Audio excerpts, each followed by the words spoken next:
Good evening, dear friends. Welcome to Newspaper Analysis Townhall. Today is 24th of September, and we are going to analyze these 5 important news. So the first news is about India-US. Why this news is important? Why India-US is important? India-US is important because of the strain in relations. So recently there was a issue regarding visa. We are going to explore that issue also in this discussion. So what is the context? Context is that in New York, there is United Nations General Assembly that is conducted, and it is 80th UNGA, United Nations General Assembly. And on the sidelines of that assembly, our External Affairs Minister 𝐼𝐸𝐴 has met United States Secretary of State Marco Rubio. And what is the aim? Aim is to repair the relations that are strained by recent US actions. So let us try to see what are the issues, present issues, contentious issues between India and United States. So as we all know, we have discussed this previously also. What was the problem with India-US trade agreement is that US has now put unilateral 50% tariff on Indian goods. It has impacted 50 to 55% of Indian export meant to United States.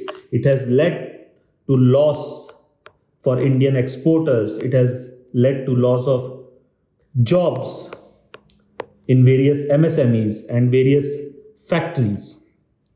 So this is a contentious issue.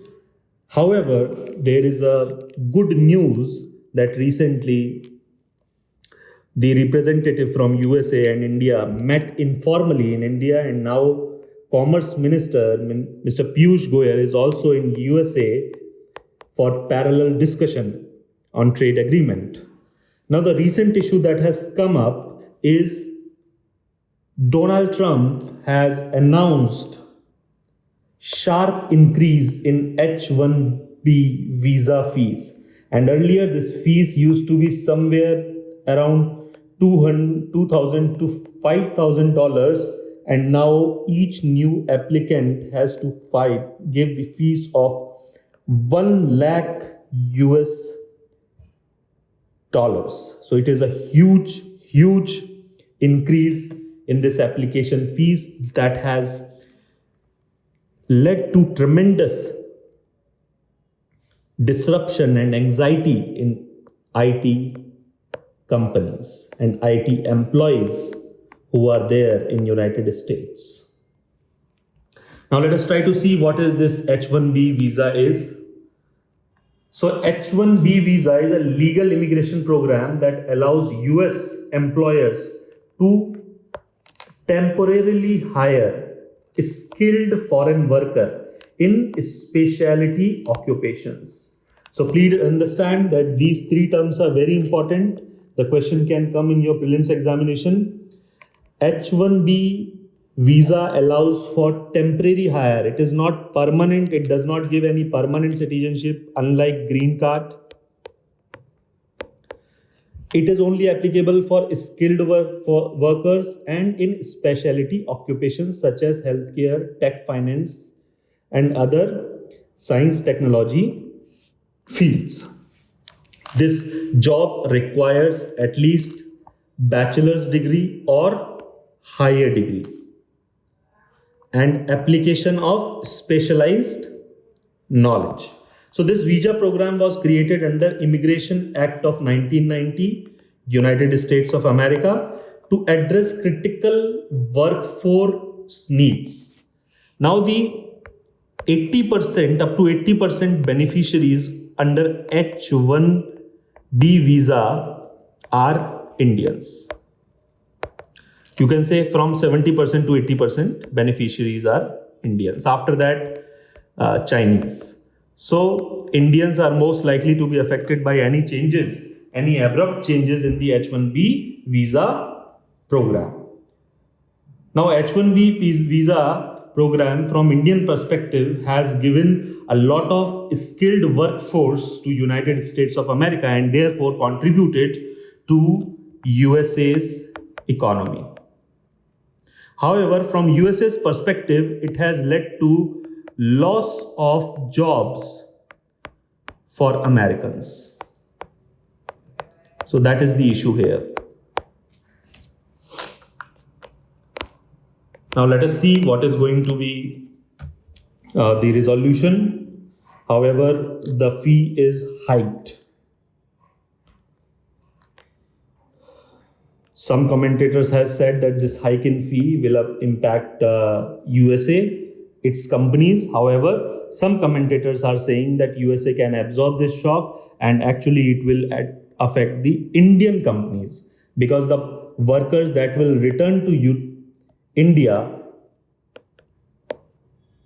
will they be absorbed by Indian IT sector? Will there be so many jobs in Indian IT sector that they can get a job here? So that is going to be a real challenge, and let's see that the time will tell how government is going to deal with it. Now the next issue is that there is cancellation of waiver for Chabahar Port project. Now Chabahar Port project is a very strategic project. As you can see, this is the location, this is the port, Chabahar port in Iran, and it is connected to Afghanistan, and it will lead to connection to various Central Asian landlocked countries. This port is known as a golden gate for entry into various landlocked countries of Central Asia. And this port is very important because it is near the Gwadar port, where China has huge stakes in its Belt and Road Initiative. Now, up till India was given a waiver by United States, because United States does not want India to be part of Chabahar project, especially given the kind of relationship between USA and Iran. Iran is adversary of United States of America, and USA is adversary of Iran, especially after the nuclear deal has fallen. Now, recently there has been some visa revocations of Indian executives over alleged fentanyl trade. So fentanyl is a drug, and few visas of Indian executive are revoked. However, it is not proved, it is still alleged. So let us see how this will be resolved in the further ongoing negotiation between India and United States. What are the key developments? Now, the continued talk between, recently Donald Trump has called Prime Minister Modi on his birthday to wish Prime Minister Modi the birthday well wishes. And now our External Affairs Minister 𝐼𝐸𝐴 is meeting Marco Rubio. So it reflects diplomatic balancing, that we are able to engage with United States despite some punitive actions by USA. Now both countries have agreed on sustained engagement on priority areas. And yes, as we have discussed, Commerce Ministers is in US for parallel trade discussion. Now let us move on to our next news. What is the context? COP30 is going to be held in Brazil in November 2025. And there is a speculation that India may increase its energy efficiency target for COP30. Now, in Paris Agreement 2025, the goal was to limit global warming to 1.5 to 2 degrees Celsius. Now let us see what are the current commitments. Current commitment is that India has promised to reduce its emission intensity by 45% of 2005 levels by 2030. 50% power generation capacity from non-fossil fuel sources. We achieved this in 2023.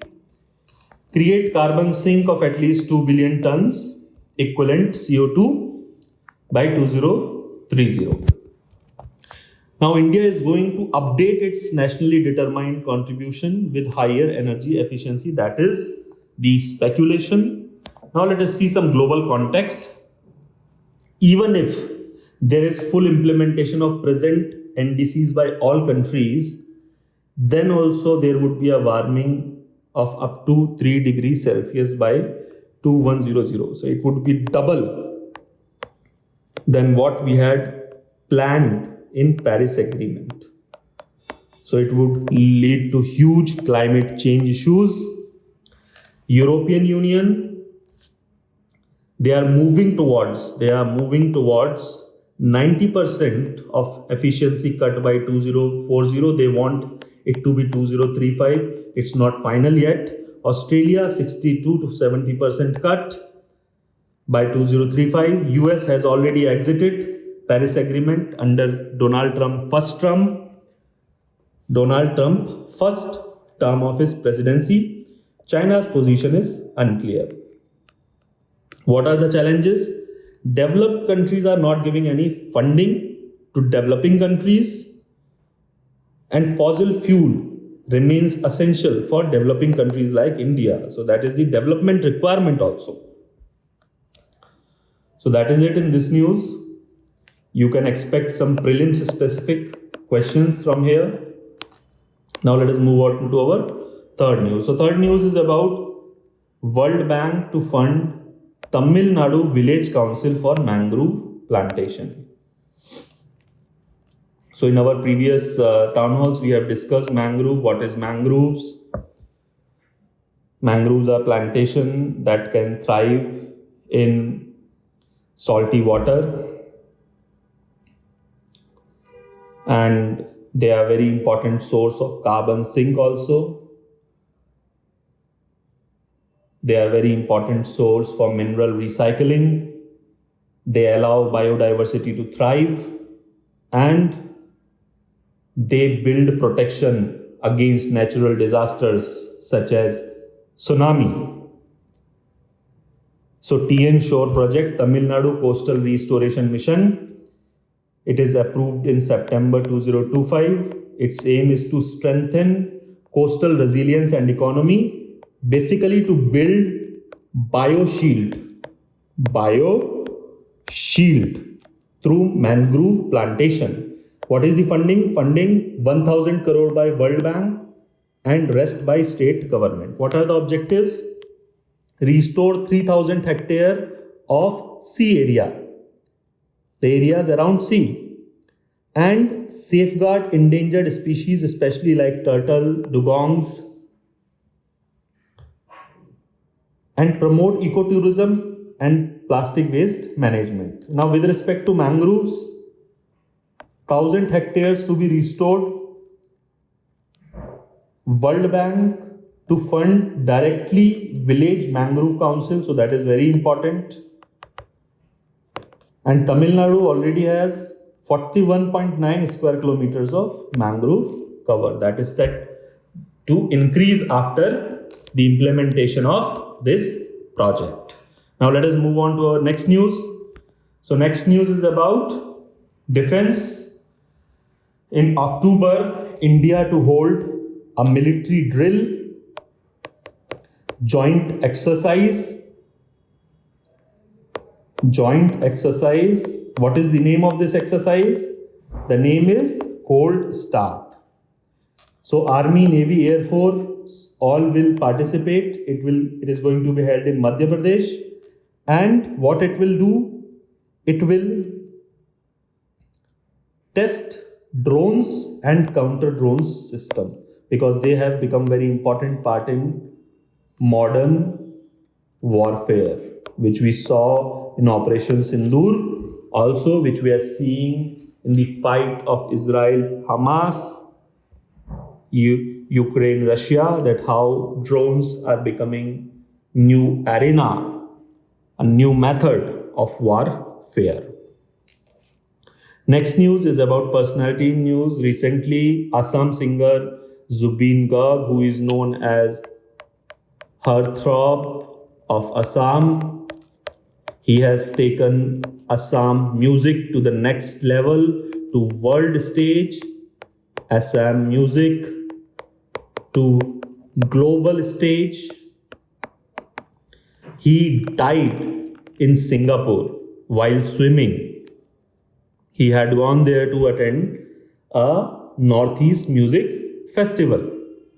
Now he has been cremated with state honors, from Prime Minister to Home Minister to Assam Chief Minister. Everyone has paid tributes to Zubin Garg. He was born, his name was Zubin Bodthakur, and he is an Indian musician, singer, songwriter, director, filmmaker, multi-instrumentalist. He could play up to 12 instruments, one of the most influential musician in Assam, and he focused on Assamese classical music also, like Borgeet, Ojapali, Indian folk music also like Bihu, Kamrupi, Tokari, etc. So he has been a phenomenal musician, and we pay our respect to him. May he rest in peace. So that is all in today's news. If you have any question, you can just write down in comments.